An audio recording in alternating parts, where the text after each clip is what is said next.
Ever catch yourself snapping at someone you love and then instantly regret it? Like, why did I just say that? Tell me about it. It's like you might subconsciously sabotage your own happiness by pushing away the people closest to you. It's a way to protect yourself from potential pain or rejection, even if it ends up causing more pain in the long run. It's a defense mechanism, basically. Exactly. And those defense mechanisms, while they might have served us in the past, can become real roadblocks in our adult relationships. Totally. Another reason the video talks about is this need to feel in control, which can lead us to strike first as a way to protect ourselves. Oh, I know that one. It's like, if I hurt you first, then you can't hurt me. Yep, exactly. Have you ever noticed that in yourself or maybe in someone you're close to? Oh, absolutely. Feeling vulnerable is scary, so we create these walls and defense mechanisms to protect ourselves from getting hurt. Yeah. But like you said, it can create this toxic cycle, especially in long-term relationships. It erodes trust and creates resentment, which are definitely not what you want in a healthy partnership. For sure, for sure. Oh, and this one's interesting. Sometimes we hurt others simply because we feel so comfortable with them. Oh, yeah, I've been there. We let our guard down and just kind of forget to filter ourselves. It's like that balance between authenticity and boundaries, right? You want to be able to be your true self with your partner, but you also don't want to inflict unnecessary pain just because you're feeling comfortable. Hmm. It's tricky. I think open communication is super important in those situations. Absolutely.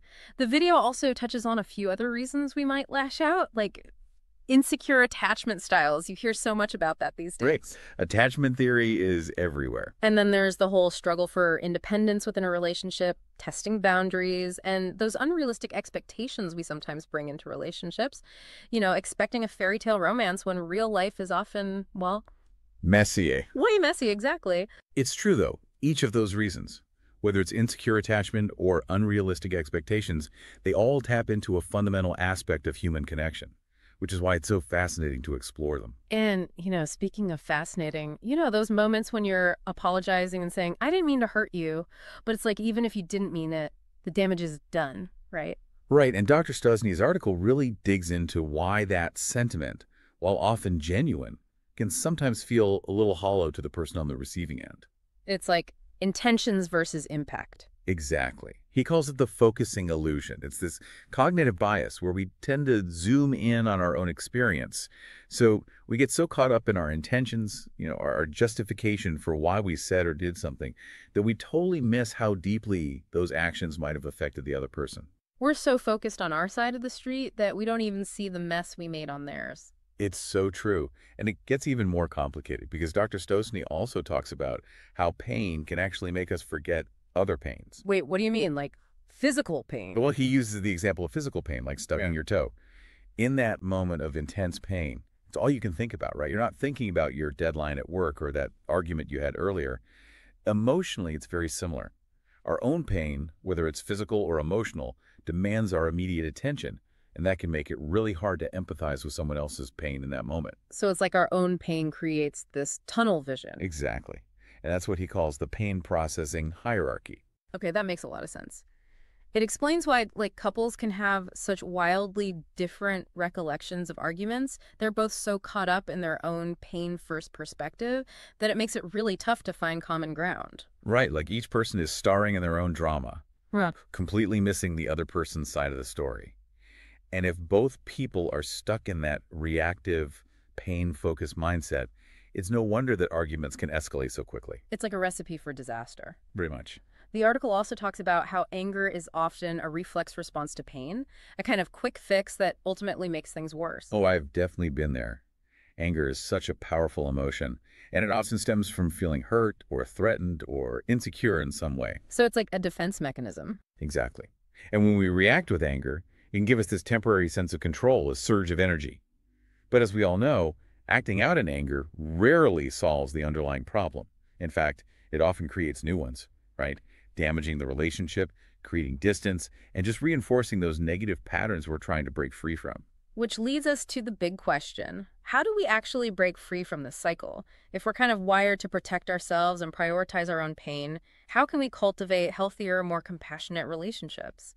It's like we're fighting our own brains sometimes. But is there even a way to win that fight?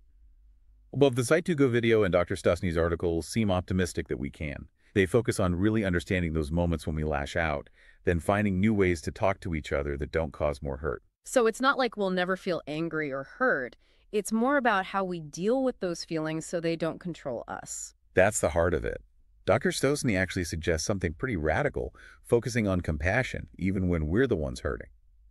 Honestly, that sounds really tough, especially in the middle of an argument or when you're feeling super sensitive. How do we even begin to do that? He gives this example about training ourselves to connect an insult with our partner's pain instead of our own ego. I think I get it. So instead of going straight to, they're trying to disrespect me, we go to, wow, they must be hurting to lash out like that. Shifting from blame to curiosity almost. Exactly. By consciously changing how we interpret a situation, it can actually change our whole emotional response. Suddenly, instead of anger, we might feel compassion, maybe even a desire to help them through their pain instead of causing more. So it's possible to rewire those automatic reactions where we just lash out to protect ourselves? It is possible. It definitely takes a ton of self-awareness and practice. Therapy can be really helpful for that, as can stuff like mindfulness and learning how to communicate more clearly. It's like we're learning a new language for relationships, the language of compassion. I love that.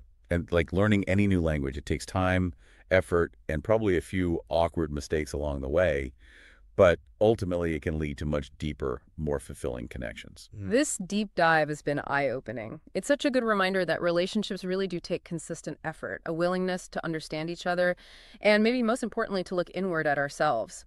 They do, but that effort is so worth it, not just for the health of the relationship, but for our own well-being too.